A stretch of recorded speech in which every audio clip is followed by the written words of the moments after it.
Well, now, morning is broken.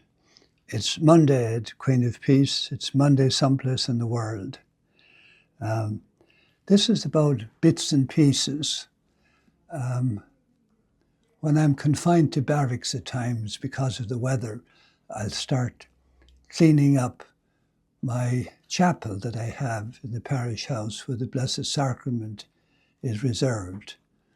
I sit in there every morning for many years, about an hour and a half. Thanks be to God. So these were little bits and pieces and I got when I was tidying the place up a bit this morning. So this first one, John Henry Newman, Cardinal, convert from Anglican Church, convert, and there's talk about his canonization. So I don't know. Anyway, here's the snippet.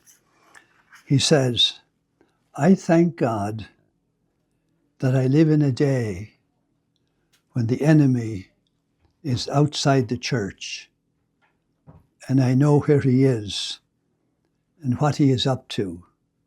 But I foresee a day when the enemy will be both outside and inside the church. And I pray now for the poor faithful who will be caught in the crossfire. Now hear what Newman is saying to us, that he foresees a day, and we're in it at the moment as far as I can see, where the Antichrist is both outside and inside the church. These things don't shock me too much because bear in mind that the devil was at the first Mass. He entered into the heart of Judas Iscariot, and Judas went out from there and betrayed the Lord, went on to hang himself. And later that night, while the first Mass is still going on, at the Garden of Gethsemane, where Jesus desperately needed consolation, all of his apostles ran away. So it doesn't trouble me too much that the Antichrist is inside the church. And I know who he is. And of course, there are many Antichrists in the world at any given moment. So I'll read it to you again.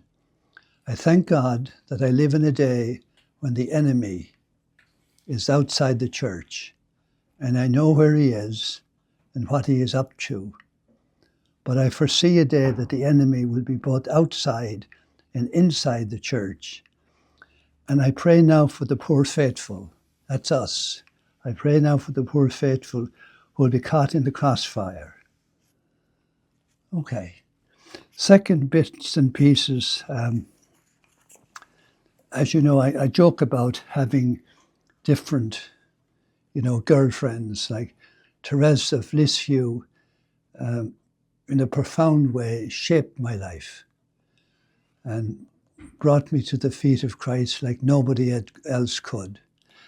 And I joke about this now. There's a second Carmelite nun, and this is Elizabeth of the Trinity.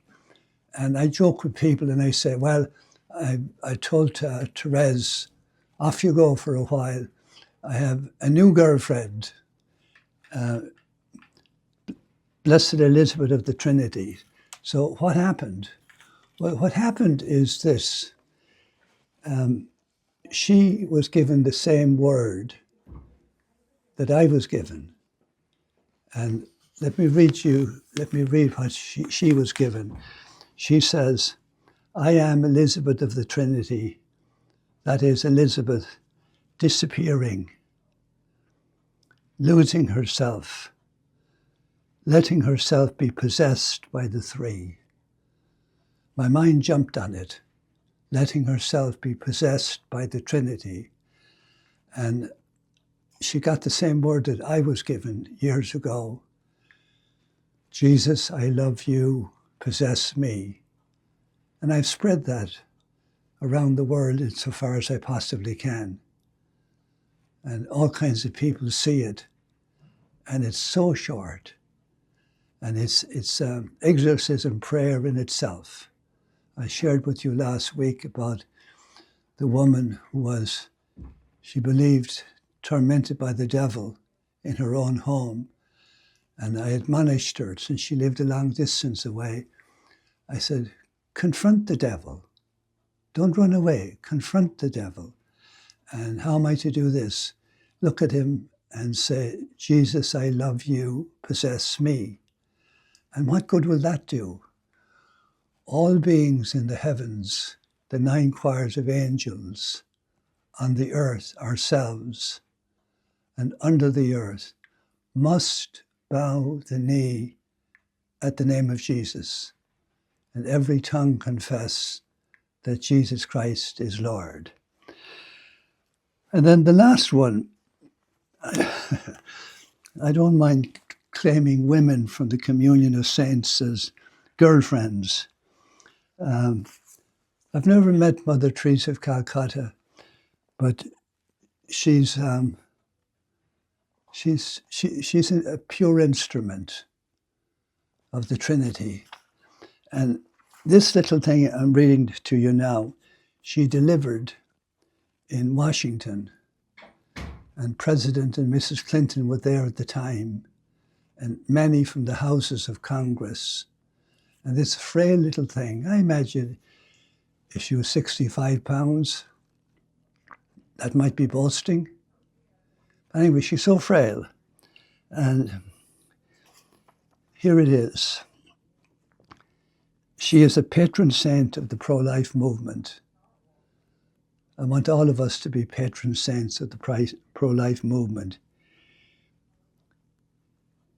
You may want to quote these words of hers this weekend, which was one of the pro-life weekends, to your parishioners. She spoke them in DC at a national prayer breakfast in 1994. And here it is, Mother Teresa of Calcutta. The greatest destroyer of peace today is abortion, because it is a war against the child, a direct killing of the innocent child, murder by the mother herself. And if we accept that a mother can kill even her own child, how can you tell other people not to kill one another? Any country that accepts abortion is not teaching its people to love, but to use any violence to get what they want. This is why the greatest destroyer of love and peace is abortion. I visited with her a few months after this speech to discuss pro-life strategy, and she asked me to distribute her speech to our fellow Americans. I've been doing it ever since and have just had it reprinted. At Priests for Life and Mother Teresa, you can receive copies, and you can also view a video of her speech. So a giant, this little thing, a giant. And of course, who do you know who was a giant or a dwarf almost, and he took down a giant? David, King David and Goliath. Okay, that's my short video. Thank you very much.